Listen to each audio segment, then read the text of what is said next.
Besenyei Zoli vagyok, vagy ahogyan legtöbben ismertek, BZ. Kétszeres Európa-bajnokként szeretném a tudásomat átadni a fiatal rallis nemzedéknek, és közben megmutatni nektek ennek a csodálatos világnak a rejtett titkait. Tartsatok velem egy egész éven át, utazzunk el a világ legjobb helyeire, és ismerjük meg együtt a rally világát. Kerekesszékből irányítani egy csapatot nem lesz annyira könnyű vállalkozás, de garantálom, a legjobbat fogom nyújtani. Ez a rally világ a BZ-vel.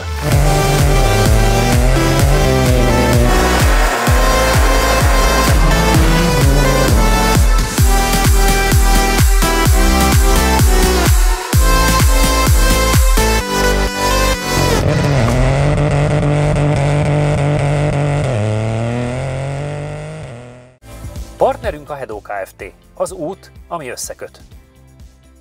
Támogatunk a játéknet.hu. Játékok bombaáron a netről, akár másnapra.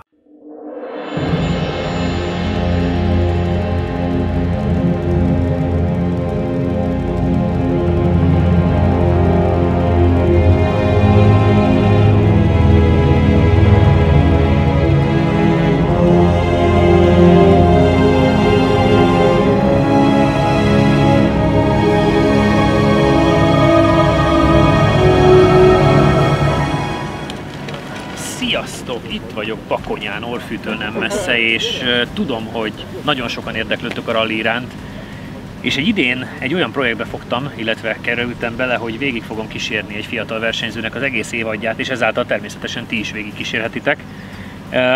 Egy teszten vagyunk, amikor is megismerhetitek majd a versenyzőt, megismerhetitek majd a navigátort és az autót is, amit kipróbálunk. De hogy az egész hogyan kezdődött, hogy félreállok a Skoda elől, de hogy az egész hogyan kezdődött, tekintsünk vissza egy pillanatra. Hát üdv mindenkinek, sziasztok innen az autópályáról. Belefogunk egy újabb projektbe. Már számolni sem tudom, hogy hány projektünk van, de ez egy számomra nagyon fontos projekt, hiszen egy olyan ember ül mellettem, Berendi Dávid személyében, akit egyébként a parkfelmében már láthattatok, és akit én elég sokáig nézegethettem 2016-ban, még a baleset, hiszen közösen indultunk akkor a Rally Európa bajnokságon, és hát bőségesen vezettük még a balesetem után is a bajnokságot, és azóta is szerettünk volna Dáviddal valamilyen munkában, ami a rallyhoz kapcsolódik, együttműködni, és úgy tűnik, hogy ez 2021-ben sikerülni fog, hiszen nyilván Dávid nem hagyta abba a versenyzést, mert még fiatal, szép, jó kiállású, meg kiülésű gyermek, és azóta ment ő mindennel, R5-tel, R4-jel, Rally 2-vel, minden, ami mozog, mindenféle bajnokságokban, és most pont egy olyan szituációba keveredtünk, vagy hoztuk magunkat, ahol egy fiatal titánt, László Martin személyében, akit majd meg fogtok ismerni, karolunk föl a tudásunkkal, illetve hát Dávid alapvetően az ő navigátora is, tehát neki nem kell felkarolnia, hanem ők egy csapatot képeznek együtt.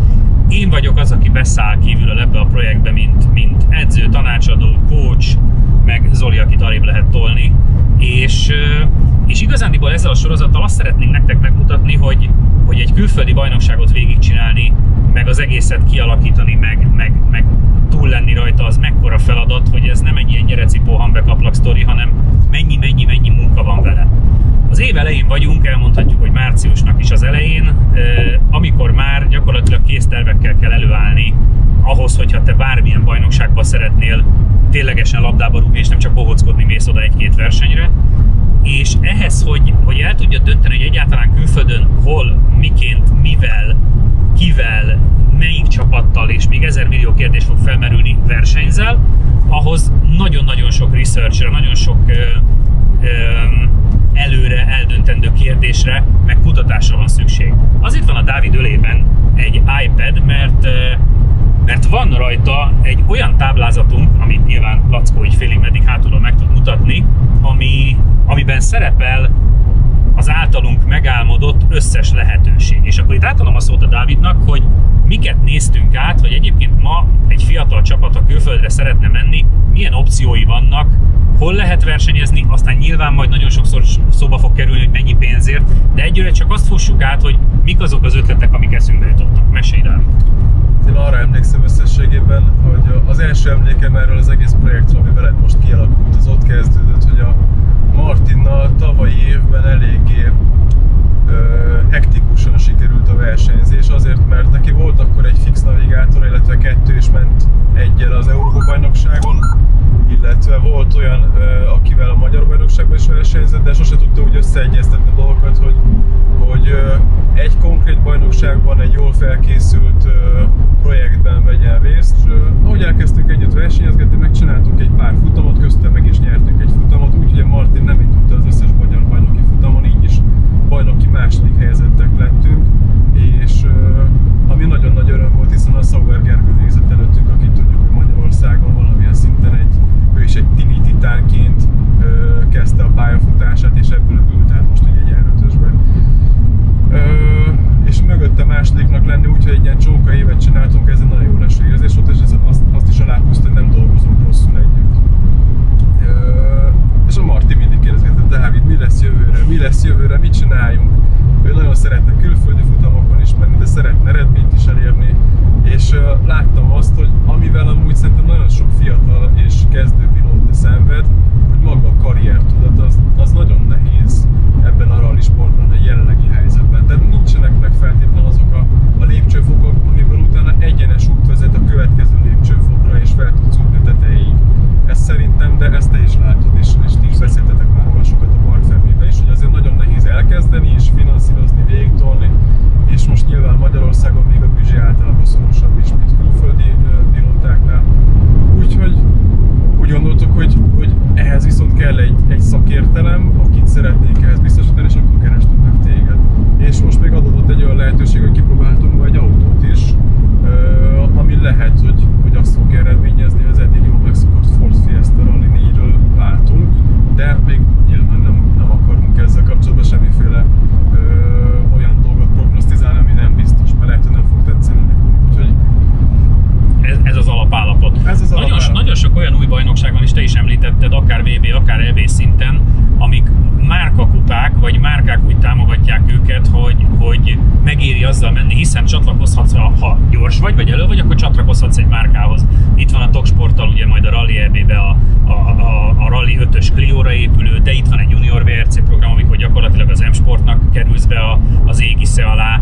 Itt van, ha RC3 Juniort nyersz, ugye az Eurosport meg az FIA ad 3 Rally 3-as futamot a következő évre, viszont ha Forddal nyered meg, akkor az M-Sport még 3-mal kiegészíti, azaz megint csak bekerülsz az M-Sport égisze alá. Tehát nagyon sok olyan van, Abarth kupa, 1000 milliót mondhatnánk így a nemzetközi porondon, mert pontosan tudják szerintem az FIA-nál is, meg az összes rally promóter, hogy úgy lehet fiatalokat bevonzani ebbe a sportágba, hogyha ilyen lehetőségeket, ilyen jövőképeket adsz neki. Csak mi mindenféleképpen azért akarunk külföldre menni, mert azt látjuk nagyon jó lépcsőfoknak ahhoz, hogy a Martin fiatalon veled vagy mással, teljesen mindegy, de eljusson egy gyári támogatáshoz, eljusson egy gyári pilótai státuszhoz, hiszen azt ne felejtsük el, hogy hiába 6 éve kezdte a rally sportot, több mint 10 külföldi versenyen vett részt, és ebből 3 EB-n már, amik például az a 3 EB pont része az idei juniornak, tehát hogy és van, volt dobogón is. És volt dobogón is Rómában, tehát van előképzettsége, meg van némi rálátása arra, hogy egyébként mire készül, vagy mi várja ott, ugyanakkor azt is mindig elmondom neki, hogy arra nincs rálátása, hogy milyen ezt 5-ször meg 6-szor megcsinálni egy évben, mert azért az egy mocsok nagy terhelés. Úgyhogy alapvetően itt állunk, nincs döntésünk, és most azért megyünk tesztelni a Peugeot Rally 4-et, mert hogy meg akarjátok nézni, hogy milyen a Fordhoz képest, hiszen Fordból van tapasztalat, Peugeotból még nincs. Ugyanígy tárgyalásban vagyunk a korábban sokszor említett Toksporttal, hogy kipróbálhassuk a Renault is. És szerintem a tesztek után lehet azt meghozni döntésileg, hogy milyen autóról beszélgetünk, és nyilván még a Martinékkal, meg apukájával sokszor le kell ülnünk megbeszélni, hogy milyen bajnokságról beszélgetünk. Most a Covid egyébként szerintem a mi oldalunkra állt, hiszen adott 1-2 hónap türelmi időt még, hogy eldöntsük, hol megyünk, hiszen például a Junior EB júniusban kezdődik csak, de a Mitropa se fog szerintem áprilisnál előbb elkezdődni. Az első kettőt ott is. Azért mondom. A VB-n is a Junior az még nem indult el, tehát pontosan. Magyarországon az első futamot törölték, tehát ott is április vége. Igen. Tehát igazániból még van szerintem jó pár hetünk arra, hogy meghozzuk a döntést, de kétségtelen, hogy előbb-utóbb meg kell hozni, mert annak megfelelően kell utána dolgoznunk. Pontosan. Mert a mai napi terv, az ugye este kicsit telefonon is átbeszéltük, hogy igazániból szerintem a mai nap nem szól másról, mondjuk a Martin szempontjából, hogy visszaszokjon egy gyors autóhoz. Hogy egyszer egy állítást kipróbálnánk, hogy érezzük a különbséget. Akkor viszont egyszer játszunk egy olyat, hogy egy darab markánsat állítjuk, és ők mondják, hogy de 4 klikket, tehát hogy valami durvát, hogy az mondjuk mennyivel... Jó, oké, ebben benne vagyok, de az is nehézséget. Hol küldted el nekem az adatokat az autóról?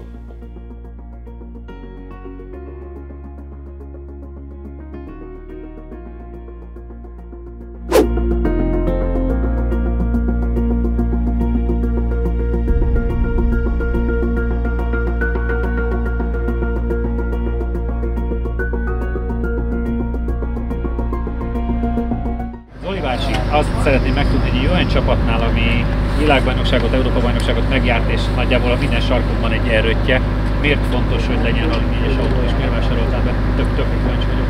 Én úgy gondoltam, hogy a fiatalokat mindenképpen kellene támogatnunk, hogy a következő generációnak a segítsünk a nevelésében. Aha. És egyről ez az egy autótok van, ilyen kis méretűre. Igen, ebben gondolkodunk, aztán majd meglátjuk. Szuper. Ez fontos volt, mert tényleg tudjuk, hogy van azt hiszem 4 erőtösetek, oda, és hát azért az nyilván egy nagyobb biznisz, meg hát azzal foglalkoztok, és furcsa volt, hogy van új Peugeot is, de nekünk nyilván ebben a helyzetben is ez nagyon. Igen, én csapatban gondolkodunk mindig, és úgy gondoltuk, hogy ez jó a csapatban is.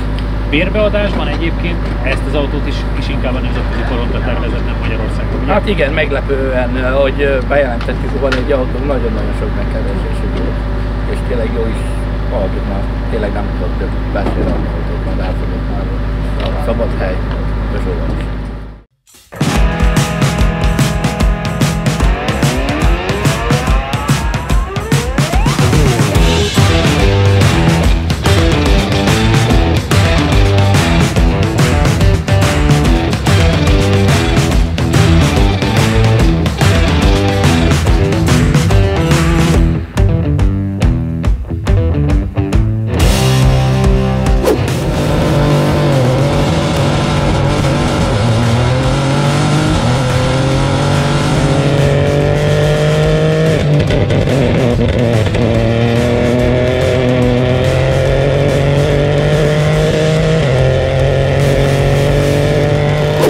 Az első érzések, mert nem igazán nagy boldogsággal szálltatok ki, de nyilván nagyon az elején vagyunk. Mik az első érzéseink? Először is nagyon rosszul ülünk a kocsiba, ami ugye a legfontosabb nagyjából, hogy jól ülünk benne, a Dávid a szörnyen, nekem egy pici módosítás, és szerintem az nekem jó lesz. Az autó borzasztó erősnek érződik, a Fordhoz képest tudok most hasonlítani, ahhoz nekem erős. A fékek, szerintem a féktávok mintha rövidülnének, és hogy nagyon bele lehet ugrani a fékbe. Viszont a futóműve szerintem most erre az útra nem a legalkalmasabb. Mit éreztél, agresszív, vagy mi az, amitől nyilván a nézők kevésbé értenek hozzá, mint mi? Mi az, amit érzel, és amitől nem érzed kényelmesnek a futóművet? Igen, azt érzem, hogy a kocsi úgy fordul, amennyit egy nagyon picit megmozdítok a kormányon, azonnal oda akar ugrani az autó. Ez egy lassú részen akár még jó is, de amikor már gyorsan megyünk egy ilyen 5-es kanyarba, ott már nagyon-nagyon le akar ugrani az útról, azt érzem benne, hogy egy tempós kanyarba meghúznám, akkor szerintem leesnénk vele az útról. Nem érzem biztonságos, meg nem komfortos a kocsi. Dávid, a jobb oldalról nyilván amellett, hogy nem érezted kényelmesnek az ülést, milyen a kocsi? Összességében azt éreztem, hogy amikor a Fordba beleültem, akkor ott abban éreztem, hogy ezzel lehet nyugodtan, nagyon gyorsan menni, mint amikor régen mentünk a Renault-ban. Mert nagyon jó potenciál van benne, jó alatta nagyon a futómű. Ez a futómű most, és ez a setup, ami van az autón, ez számomra nagyon ideges. Tehát, hogyha picikét nedvesebb lenne a körülmény, vagy holnap reggel úgy ébrednék, hogy egy ködösebb úton kéne menni, akkor az szerintem egy életveszély kategória lenne. Én szerintem most túl pályás az autó, túlságosan egy nagyon sima körülményre van beállítva. Azt érzem rajta, hogy bivajerős a kocsi, viszont egyben ez egy picit aggasztó is most. Tehát, hogyha tudunk rá megoldást találni beállítással, ezt le tudjuk kompenzálni, akkor szerintem jól tud lenni, de még ezt nagyon össze kell szokni. Érdekes volt, mert a Fordban, amikor beültem, az nekem rögtön elsőre imádat volt, mert nagyon könnyű volt, nagyon frankó volt, viszont ez most egy picikét ilyen, ez figyelni kell.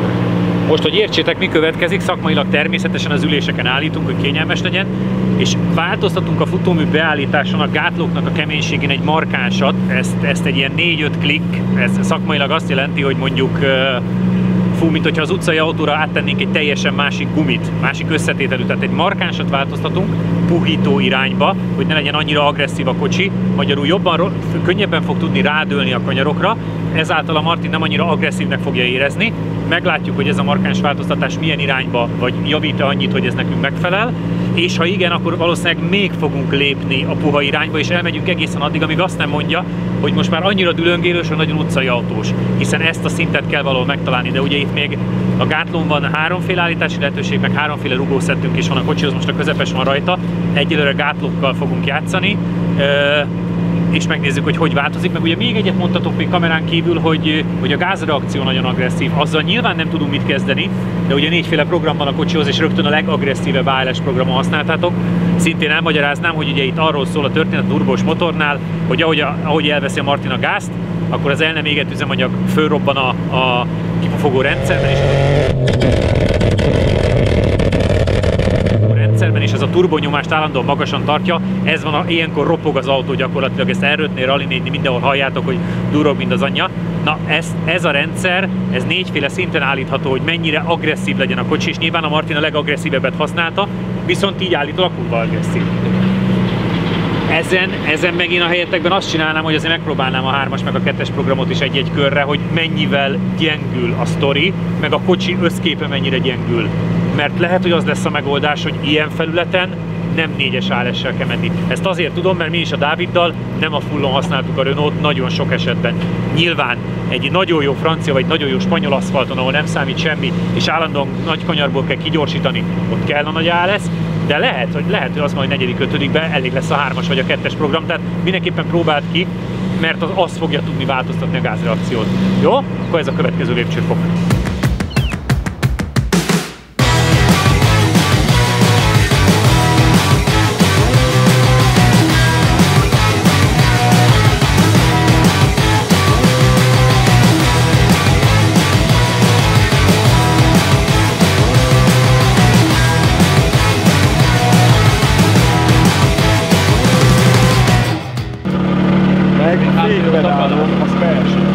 Nem elmelegszik, hanem hogy soha nem ott van a konyha. Van egyszer, hogy rálépek és tök kemény, van egyszer, hogy ennyit be tudom nyomni, és ott ugyanúgy fog, csak így ennyi.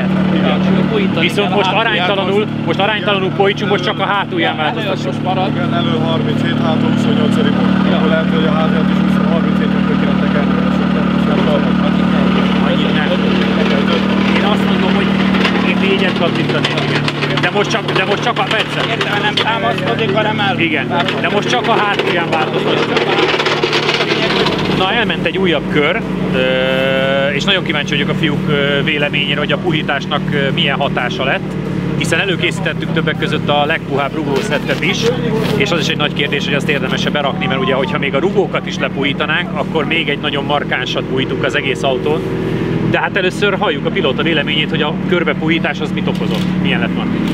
Azt érzem az autón, hogy mivel az elejét megpuhítottuk, ezért tud billenni, tudunk fordulni, viszont a hátulja ugyanúgy kemény maradt, és ezért amikor egy kanyarba befordulok, akkor a hátulja az nem rá akar terhelni a hátsó tengelyre, hanem inkább ki akar törni konkrétan. Igen, egy ilyen hosszú nyújtott kanyarokba azt érzem folyamatosan, hogy indulgatni akar a hátulja, és nem annyira stabil, nem az a nyugodtság van az autóban. Az ülés pozíció hogy változott? Az sokkal jobb lett, Dávid? Nekem 100-szor jobb lett, még mindig kell állítani egy picikét, emelni az elején, mert túlságosan előre dőlök, és ez zavaró nagyon. Martin azt mondja, hogy neki tökéletes lett szinte, úgyhogy az jobb. Akkor ugye most 2 opció van, vagy ha körberugót cserélnénk, akkor ugye egy nagyon nagyot puhítanánk, vagy próbálunk a hátuljával foglalkozni, és azt csináljuk, hogy csak a hátulján puhítunk még, hogy esetleg jobban tapadjon és ne akarjuk kitörni, viszont ehhez ugye jobban meg is kell melegítened a gumit, mert nyilván át is tudjuk verni magunkat, mert a hideg gumi is meg akar mozdulni. Melyiket szeretnéd, melyiket csináljuk? A hátulját puhítsuk meg, én azt gondolom, az segíteni fog mindenképp. Jó, akkor igazándiból megint puhítunk egy markánsabb mennyiséget, 4 klikket a hátulján a kocsinak. Tehát most csak az fog változni. Mindig oda kell figyelni egyébként, hogy egy dolgot érdemes változtatni egybe menetre, mert ha túl sok mindent csinálsz, akkor nem tudod, minek volt a hatása, amitől esetleg jobb vagy rosszabb lett a kocsi. Tehát mi erre nagyon hatványozottan figyelünk, hogy egy dolgot változtatunk. Most akkor csak a hátulján puhítunk 4 klikket a lassú berugózáson, és megnézzük, hogy akkor most a hátulja is jobban rádől-e. Ha ez is pozitívan hat, akkor még mindig tudunk tovább menni az elejével és tovább menni a hátuljával is, meg még nem nyúltunk a gyors berugózáshoz. Egyre tényleg csak azzal foglalkozunk, hogy az autó dülöngélése milyen, de látom az arcukon, hogy már jobban tetszik nekik, mint először, tehát nyilván van ebben az autóban nagyon sok potenciál, úgyhogy nézzük a következő lépcsőfokot, hiszen még van, hát még 2 óránk van játszani, úgyhogy ezt ki kell használni.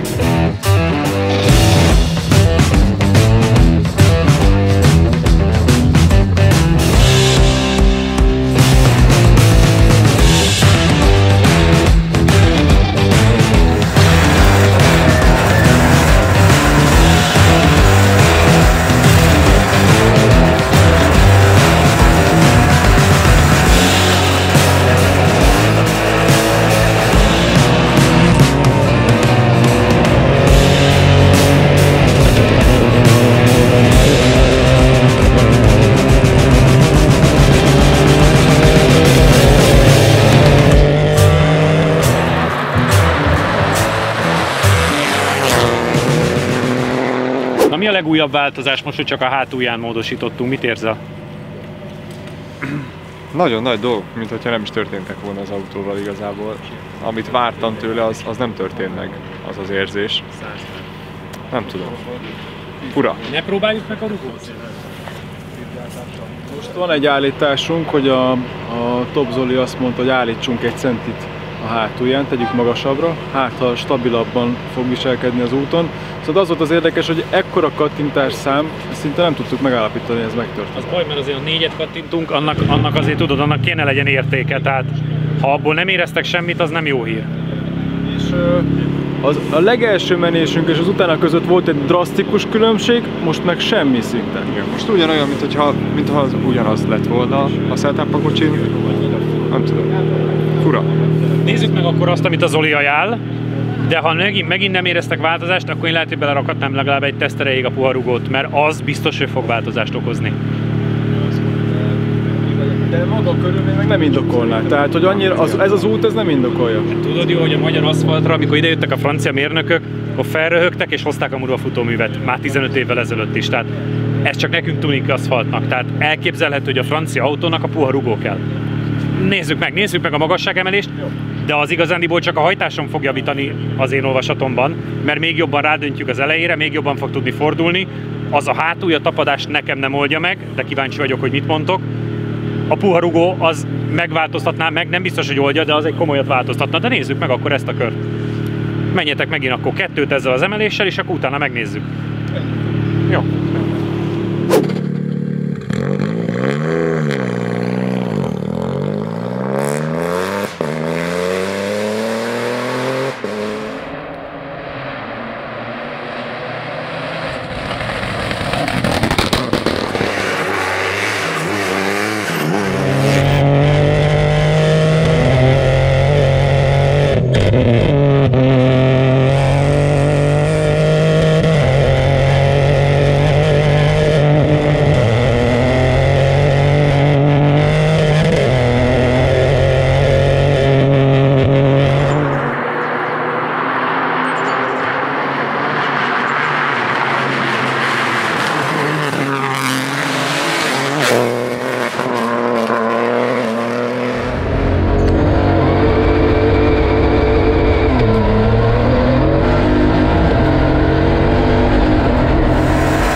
Volt még itt a végén, de egy a nap végére azért eljutottunk egy olyan helyre, ahol most már mosolyogva szálltatok ki.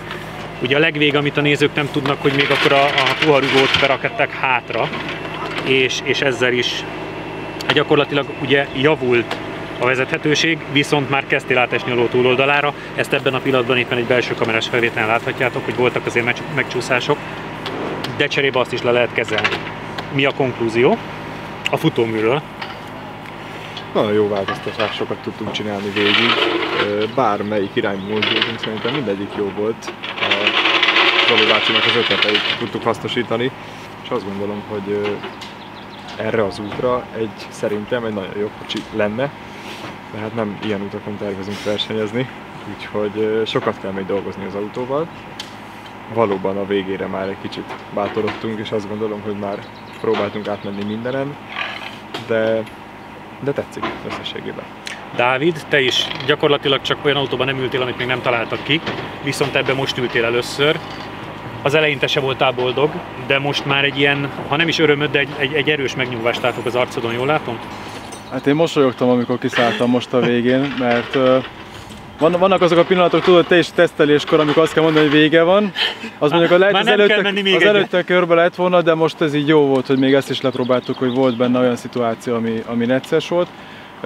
Igen, nagyon örülök, hogy mosolyogva tudtunk kiszállni most a végén, mert voltak olyan pillanatok, amikor azt éreztem, mondtam is a Martinnak, mint hogyha a Ford Rally 4-be ültem volna. Hasonló élményeim voltak, hogy a Ford Rally 4-ben nagyon sokszor azt érezzük, hogy nem tudsz olyan sebességgel belemenni a kanyarba, hogy ne tudjál elfordulni.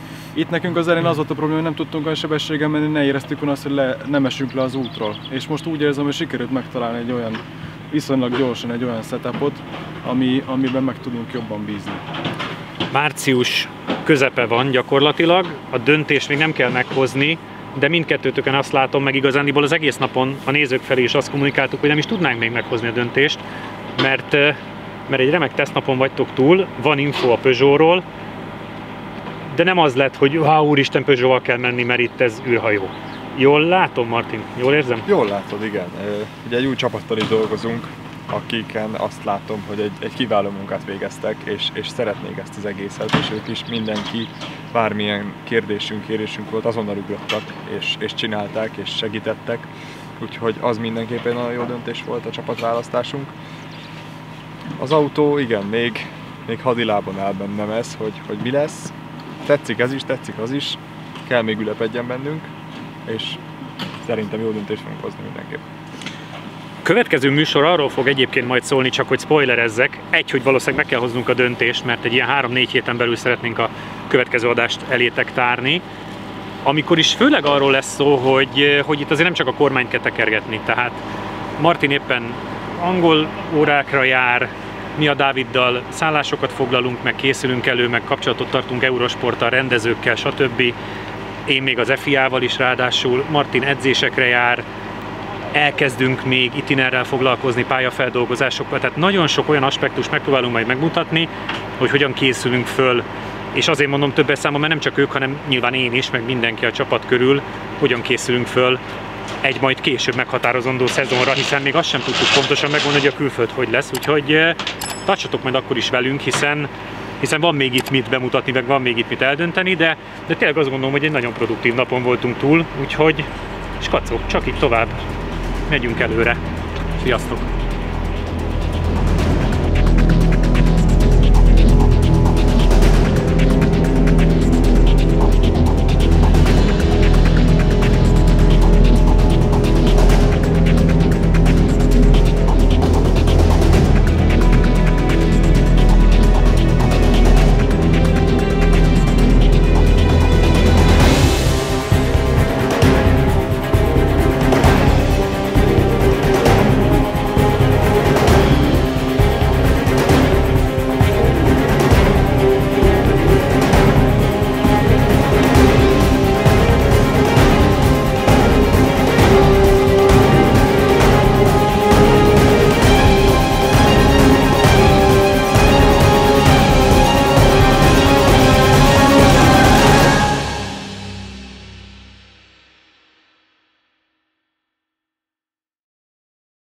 Támogatunk a játéknet.hu. Játékok bombaáron a netről, akár másnapra.